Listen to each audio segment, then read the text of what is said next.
Welcome to the Encinitas Chamber Chat Live podcast. I'm Carol Knight with the Encinitas Chamber of Commerce.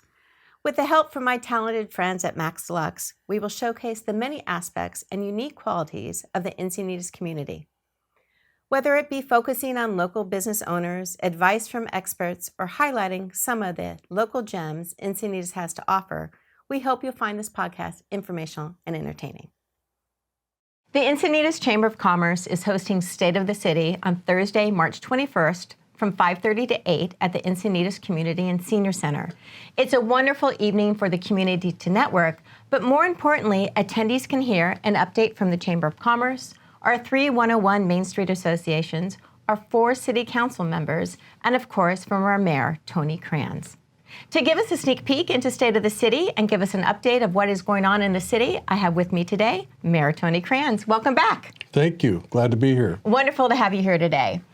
You have been on City Council for a long time. You're a former City Council member, but this is your first term as mayor. So you finished up your first term. You're into your second term.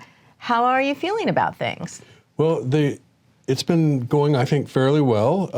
We've stayed focused on city business and trying to, get to the place where we, are able to enjoy our beautiful community and improve our quality of life, have good business environment, and protect our environment. A lot of the things that I've been working on since I was elected to the council in 2012. All right, so tell me a little bit about your favorite or most proud accomplishment from your first term.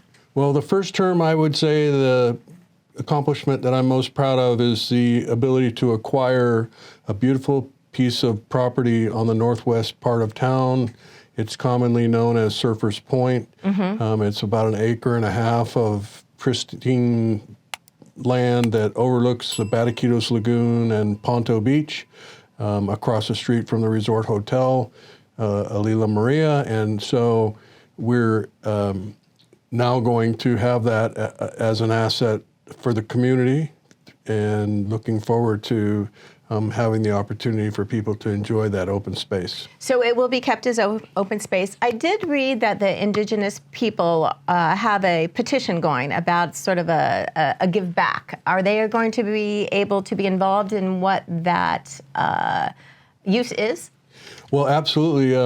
It is going to be a public piece of property that everybody can use. And at this point, we're, getting ready to have meetings to discuss what that use will be, but as open space,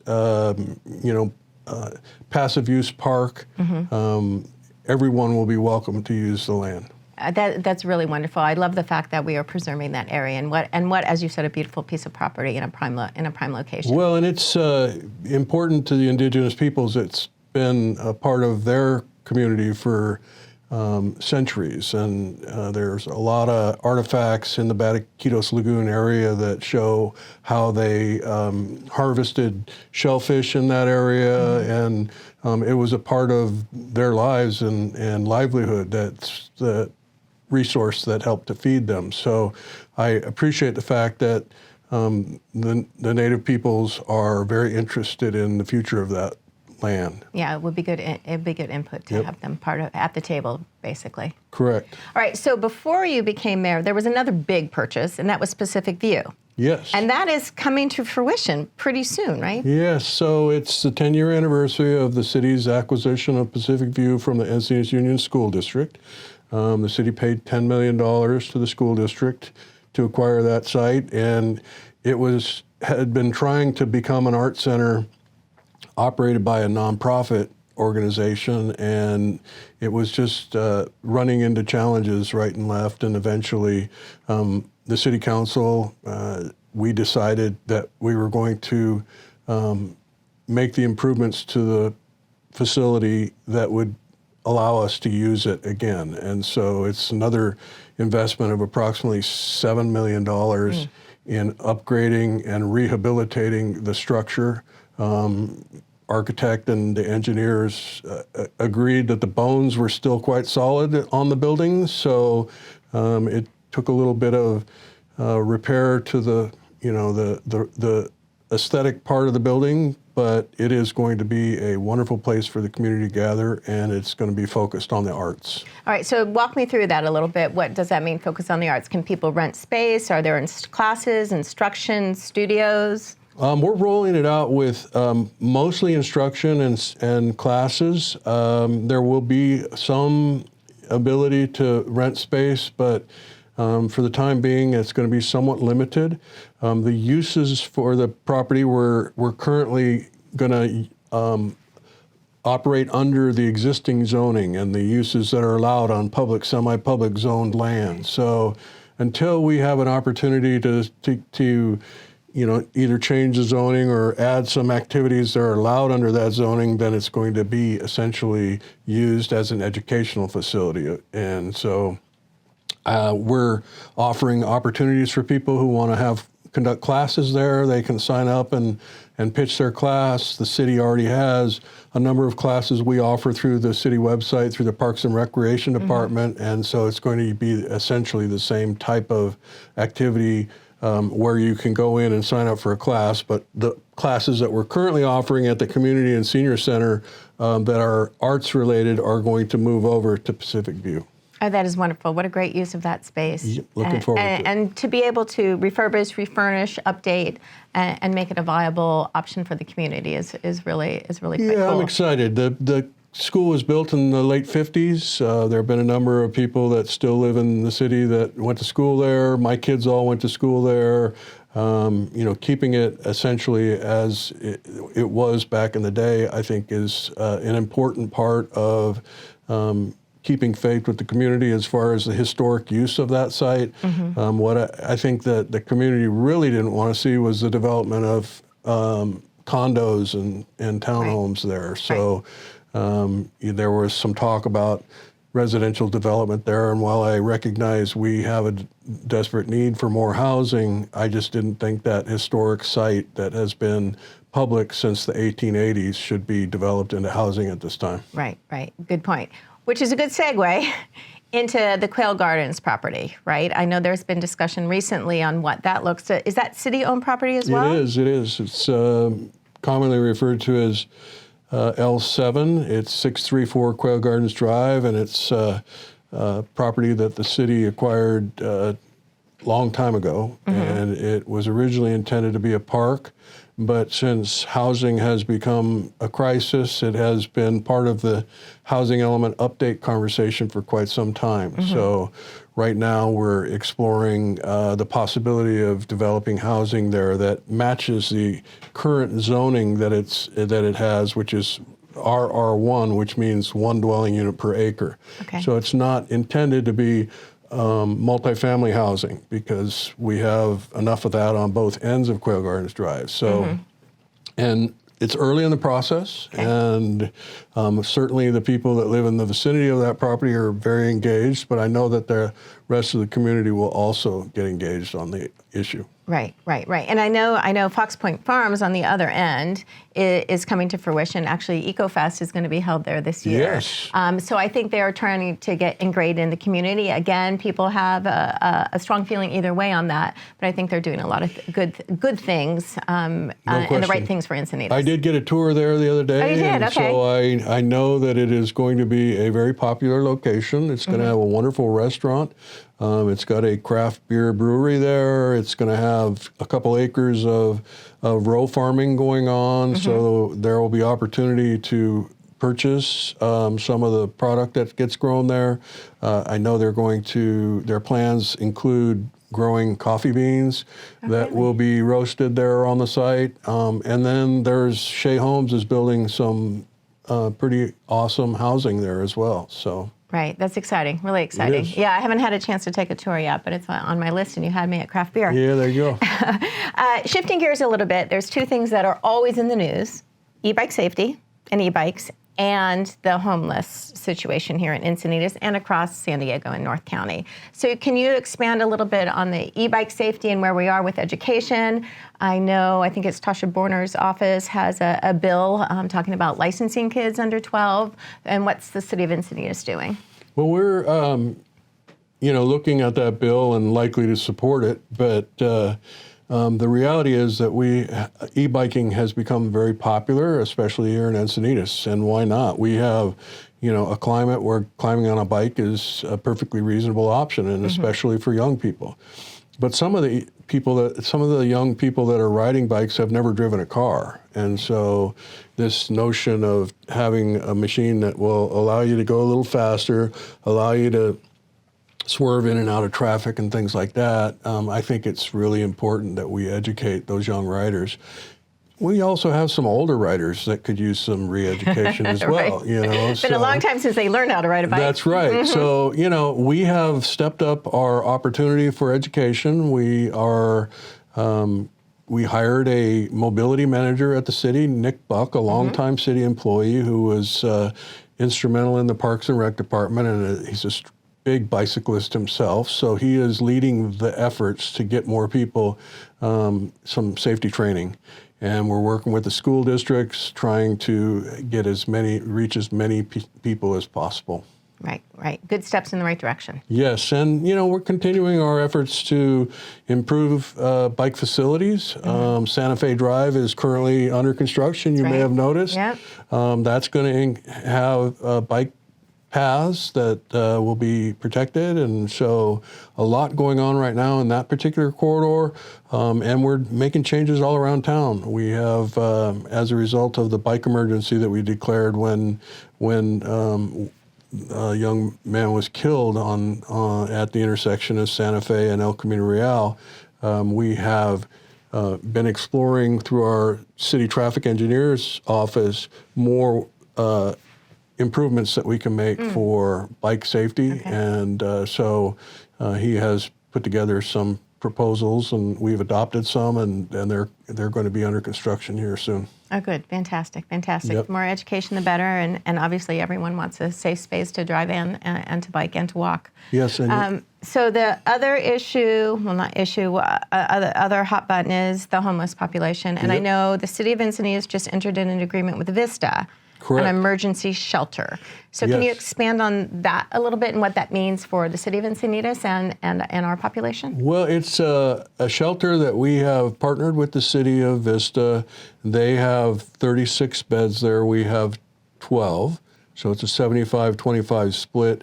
There is a grant that Senator Catherine Blakespear brought from Sacramento to cover the cost of the building, and the cities of Vista and Oceanside are covering the operational costs, which include security, and it is known as a navigation center, which means that there are opportunities for residents of the facility to receive treatment, whether it's mental health, substance abuse issues, and then there will be a continuous effort to find permanent housing. So is there staff on site to address those? There's that's fantastic. Organization we hired. It was put together explicitly for this particular facility. It's called Retread. If you look them up on the internet, they do have a list of items that they are always accepting donations. It's through Amazon, so it is available.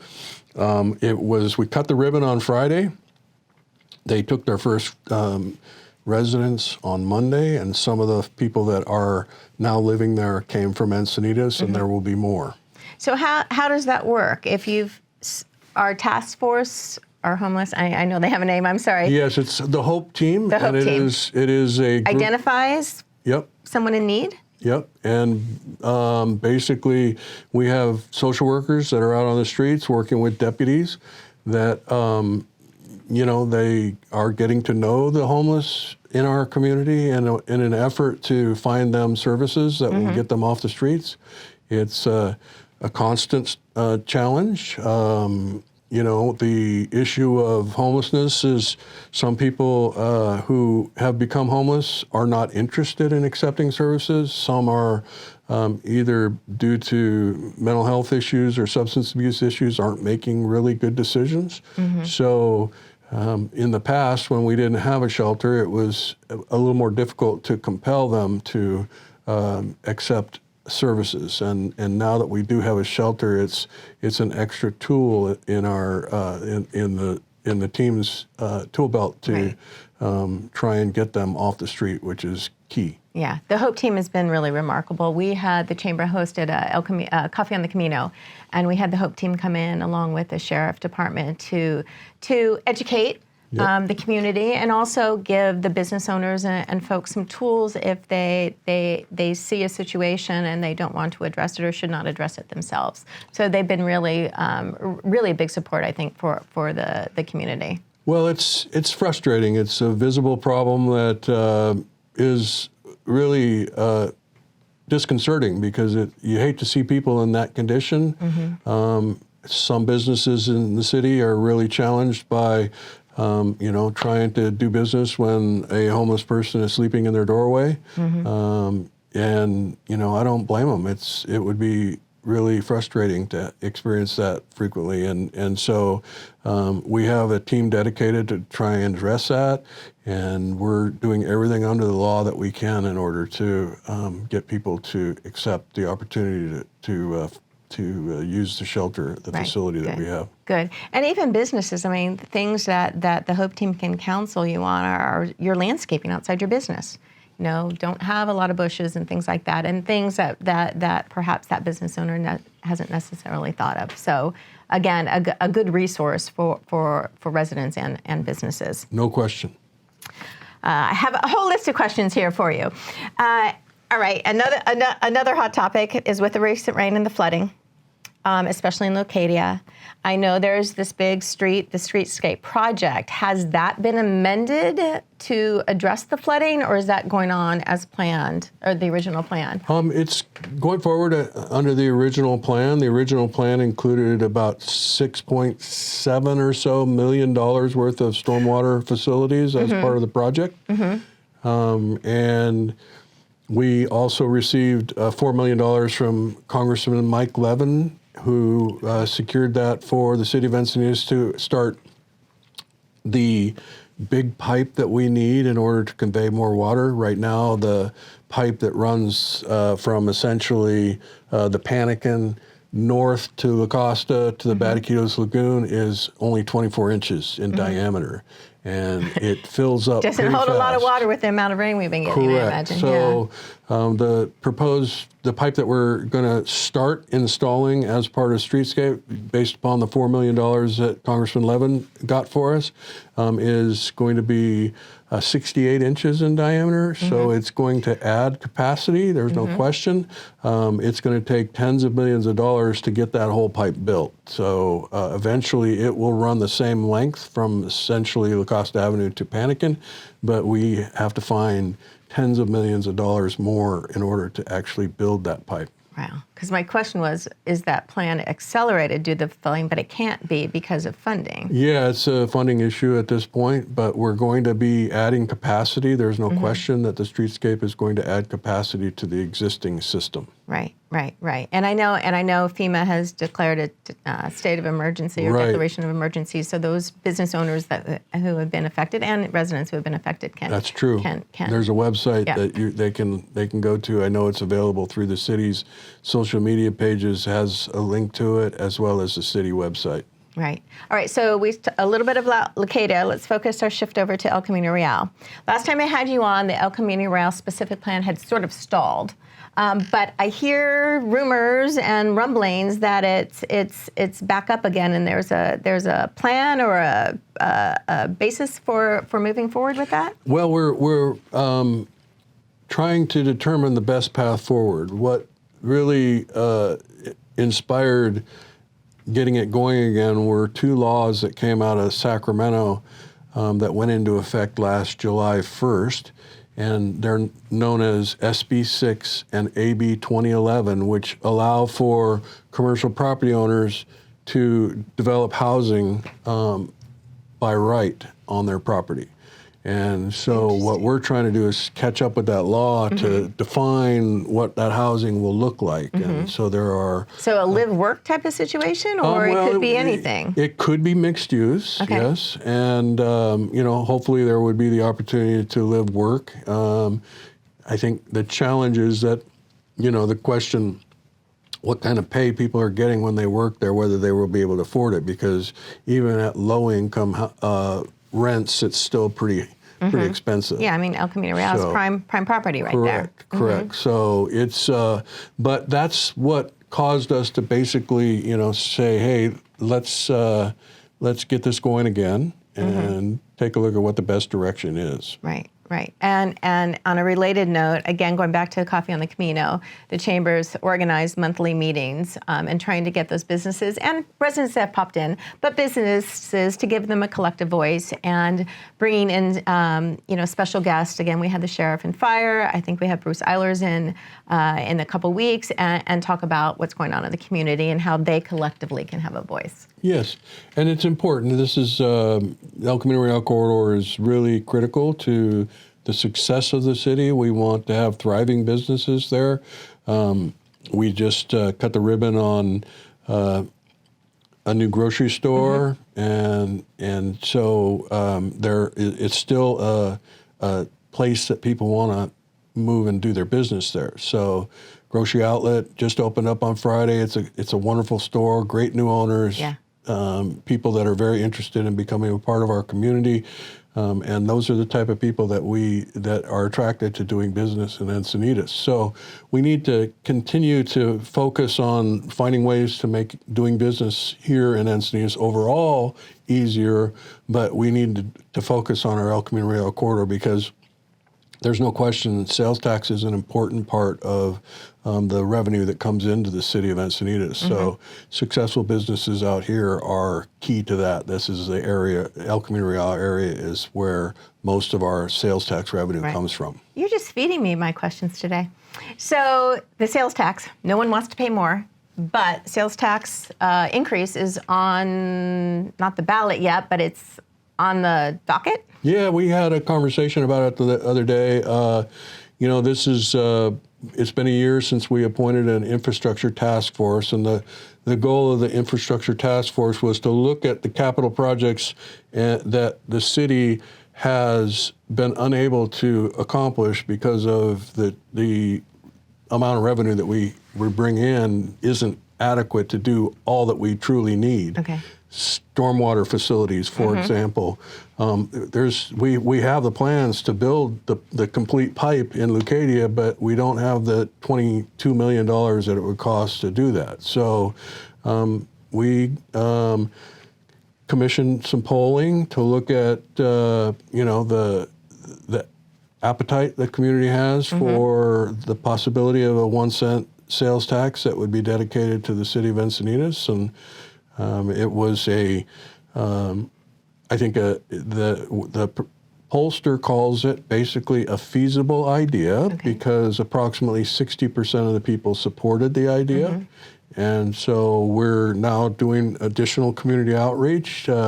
We did the poll, but now we're going to the business associations such as the Chamber of Commerce and the Main Street Associations and others, Rotarians, et cetera, and we're going to have an opportunity for them to ask questions and give feedback. And so we're eventually going to circle back as a council and make a decision about whether to move forward with a ballot measure or not. Got it. So to expand on that a little bit, that increase would really feed the infrastructure costs, right? And all those projects and costs associated with running a city. Yes, there was a long list, and the infrastructure task force basically prioritized the list based upon a rubric that they put together. And this has been done in other jurisdictions before. We weren't reinventing the wheel. This is not new, but in the end, it was a lot of the projects were public safety related, road maintenance related, stormwater facility repairs, because we do have a lot of aging corrugated metal pipe that needs to be replaced or lined. And then there's new stormwater facilities because there are parts of our community that never have had stormwater facilities.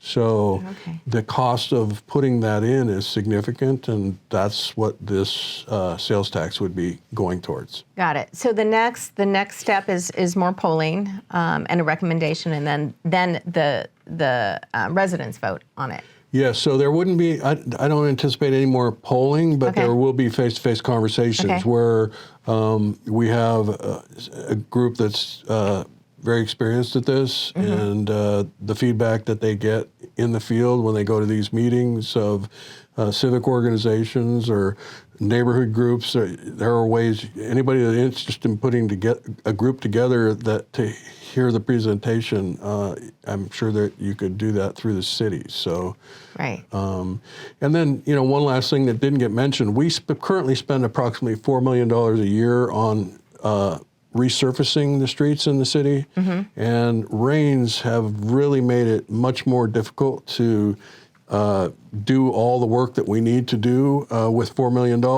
So that's another big chunk of what this sales tax would go towards. Got it. I grew up on the East Coast, and I always thought it was really just the snow and stuff. But man, the rain has done a lot of damage to our roads out here. Yes. So definitely neat. And I think everyone, if they really think about it, right? If they're not thinking with their wallet, if they're thinking about the quality of life and the quality of their city, one would think they're like, oh yeah, I mean, we need this to live in the Encinitas that we have grown up with and we know and we love. We want to keep it pristine. It's a little bit like as you know, I'm on the tourism committee for the Chamber of Commerce, and we were trying to put tourism to the forefront and bringing in people, not necessarily in peak seasons, but try to help businesses in those off seasons so there's not so many peaks and valleys. And to be able to put some money in those, visitors help fund a lot of the things that we like. So we have to appeal to the residents a little bit because, again, I mean, the parks, the roads, the beaches, whatever it is, I mean, we are getting those monies, those TOT dollars from visitors. Yeah, no question. And, we're a beach community. We, all summer long, there are people coming from inland and other places that are enjoying the benefits of our community, and they can come and go without ever contributing to the cost of maintaining our city the way we do. Right. It is always painful, the idea of paying a little bit more, but I think when you get down to it, the impacts that a penny per dollar is going to add are not all that great, and what we will get from it is really important. Right. The ROI, as they say, is pretty high. So keeping on the business side, the Encinitas Chamber of Commerce, partnering with the City of Encinitas, a huge partnership with us and the Green Business Council, just launched a Green Business Certification Initiative. I'm so thrilled about this program. So businesses have an opportunity to apply to be a green certified business, and there's certain steps, and the City of Encinitas is undertaking some of those costs and funding that. So I'm really, really excited to roll that out with the city and the Green Business Council. Are there other initiatives for small businesses or things on the horizon that businesses in Encinitas should be keeping an eye out for? Well, I really appreciate hearing that the rollout of that program is happening.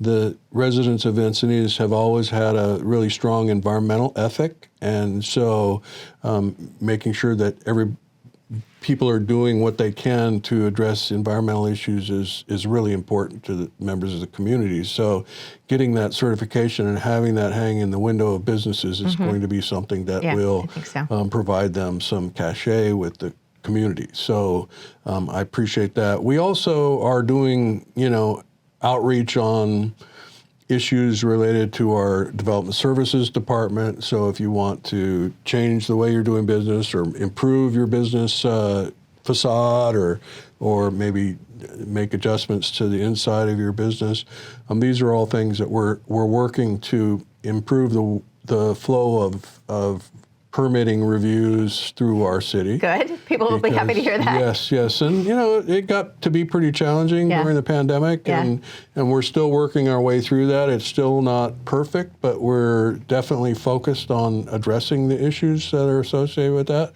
And we're, working to improve our parks programs as well. I think we've got a good group of people that are part of the Parks Department. I was at the community center the other day. It was very busy, so it's clear that people value the services that the city provides. Oh yeah, that's an untapped market. The Parks and Rec team and what the programs they offer is unbelievable. Not only do they do art night and all those special events, but just the regular indoor pickleball and basketball and all the classes they offer from 3 to 93. Correct. So I mean, it's really impressive. I don't think a lot of cities have that such a depth of resource for their community. Right. We're very fortunate. And there's an art night coming up this Saturday, as a matter of fact. That's true. So yeah. I'm looking forward to getting out and seeing that. I talked to Peter Sprague today, great jazz musician, and he's going to be playing on 2nd Street. And so a lot of really good artists and musicians that are going to be out. Yeah, I mean, I've been here for 21 years. You have been here for a long time. I think we forget how many hidden gems and things that we have in our backyard. The Encinitas Library, they're the most visited library last month in the county. That makes sense. It's the most beautiful library, too, in the county. Yeah, and all the programs they offer there on site, let alone the great view. So we really are privileged to live here in Encinitas. We've covered a lot of ground today. The State of the City, March 21st. Is there a theme?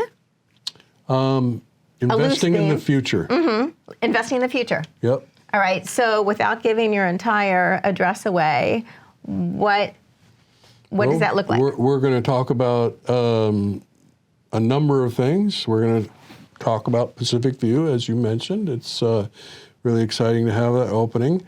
We're going to talk a little bit about the acquisition of the Surfers Point. We're going to have a number of the polling, quality of life. 90% of the people in the community feel that quality of life in Encinitas is either good or great. So that's a lot of people that are happy about the city of Encinitas. Yeah, so yeah. Lots to be proud of. We're going to hear from all the council members as well. This time, instead of being live, it's going to be on video. So we're changing up just a little bit to provide a little bit more predictability to the program. Last year's program had a few unpredictable twists to it. So we've made that change. But overall, it's a great opportunity to get some good food. A lot of restaurants participate in this, and to have the opportunity to network a bit and share the successes of the city. Right. It is a lovely event. People even get gussied up a little bit, and it's a great event to connect and meet people maybe you haven't met before, reconnect with some old friends and community members. So it is a lovely evening. Anything else you want to add before I close us out? No, just would say how proud I am to have the opportunity to serve the community as mayor, and it is for a guy who kicked around this community when I was young and graduated from San Diego. I did never dream that I would have this opportunity, and so it's a privilege and an honor. Oh, thank you. And it's been a pleasure to have you here today. We appreciate Thank it. you. For more information on State of the City, visit EncinitasChamber.com. Thanks for tuning in, and thanks to our sponsor, Max Lux. Join us again for the next episode of Encinitas Chamber Chat Live. For more information on the Chamber and its activities, please visit EncinitasChamber.com.